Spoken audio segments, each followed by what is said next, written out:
Welcome to This Explainer. Today, we're diving into something that literally affects every single one of us. We're talking about wealth. But hey, we're not talking about clipping coupons or pinching pennies here. No way. We're going to explore a total paradigm shift. We're going from that scarcity-driven employee mindset straight into an abundance-driven wealth creator mindset. Think about it. Why do some people grind 80 hours a week and stay flat broke, while others are literally building millions while they sleep, right? It's a provocative question, but it highlights the absolute failure of the traditional time for money cycle. We've all been sold a system that simply does not scale. So here's our game plan for today. We're going to break this down into 5 core steps. First, the myth of scarcity. Then, the million-dollar math. Third, products over services. Next up, the science of virality. And finally, turning expenses into profit centers. Let's get right into it. Step 1, the myth of scarcity. If we want to change our bank accounts, we have to start with the mind. And that means confronting some deeply ingrained societal lies about money. Financial expert Garrett Gunderson actually puts this perfectly. He says there is no greater destroyer of wealth than scarcity.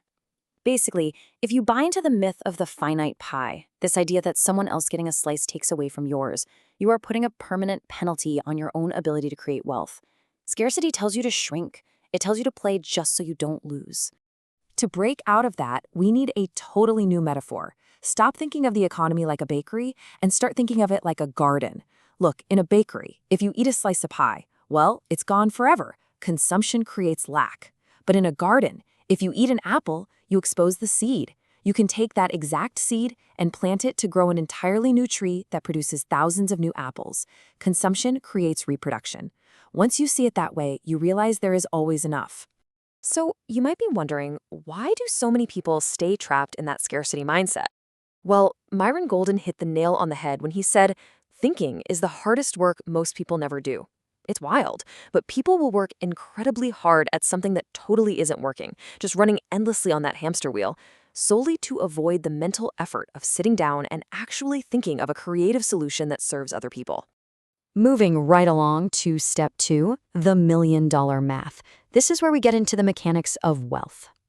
And honestly, this is the best part because you don't need calculus or algebra to get rich. You just need basic 5th grade math. Let's look at the absolute foundation of the millionaire formula. Let's say you write a book. You sell it for $30 and it costs you $10 to make. That is a $20 profit per book. To hit $1 million, you just need 50,000 sales. Boom, it's that straightforward. But watch what happens when you just move the zero. If you take that exact same information from your book, but you package it as a $200 audio program, well, everything changes. You drastically reduce the required volume. Now you only need 5,000 sales to hit that exact same $1 million. You're doing 1/10 of the work for the exact same results. Now let's take it a step further. What if you create a comprehensive $2,000 online course? Suddenly, you only need 500 sales to reach $1 million. Think about that for a second. That breaks down to just 2 sales a day. 2! And you still get to take weekends off and enjoy a 2-week vacation every single year. Okay, prepare to have your mind blown by the ultimate math. What if you package your expertise into a high-end $20,000 mastermind? You only need 50 sales. That means just 1 single sale a week generates $1 million a year. It is the exact same $1 million, just an entirely different paradigm of delivering value to your audience. This brings us perfectly to step 3, products over services. Because to execute that math, we need the right structure. Here's the catch, guys. You absolutely cannot execute that $1 million math if your business is built the wrong way. When you sell a service, you're trading your time for money. And since your time is limited, you're placing a hard ceiling on your revenue. But a product business, like a book, a software tool, or a recorded course, that completely decouples your income from your time. Think about it. It takes the exact same amount of time to sell 1 book as it does to sell 100,000. Your scalability becomes practically infinite. So let's jump to step 4, the science of virality. Because once you have that product, you need eyeballs. And there is a massive misconception out there that you need millions of followers to exponentially scale your reach. Not true at all. Your secret weapon here is actually format. According to viral strategist Brendan Kane, breaking through algorithms isn't really about your subject matter. It's almost entirely about contextual formats, storytelling structures that have been proven to work time and time again. Think of things like man-on-the-street interviews or walking listicles. Human brains are literally already wired to pay attention to these structures. So, how do you find the right format for you? Well, you definitely don't guess. You use a rigorous methodology.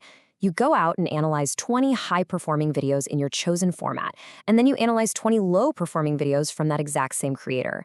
By doing this comparison, you essentially decode the DNA of success. You're reverse engineering exactly why one piece of content grabs attention while another completely flops. And when you dive into that analysis, some very specific performance drivers start to emerge. First, you need an absurd or surprising hook, something that shatters the viewer's assumptions right out of the gate. Then you need confident, credible delivery. You need a simple structure that's super easy to follow, and crucially, you have to minimize the work to wow for your viewer, meaning you have to deliver actionable value as quickly as humanly possible.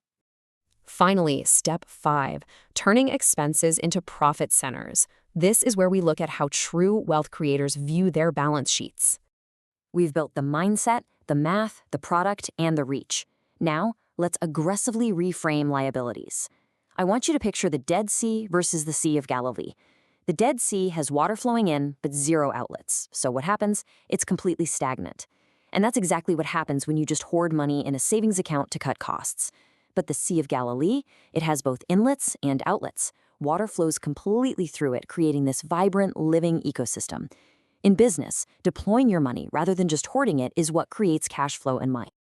To really ground this, let's look at a fascinating anecdote from Myron Golden. He made the decision to fly private, which was a $60,000 expense, way outside his comfort zone at the time.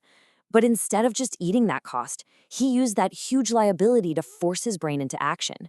He actually launched a brand new mastermind specifically to cover the cost of the jet. That one decision turned a massive expense into a $14 million profit center.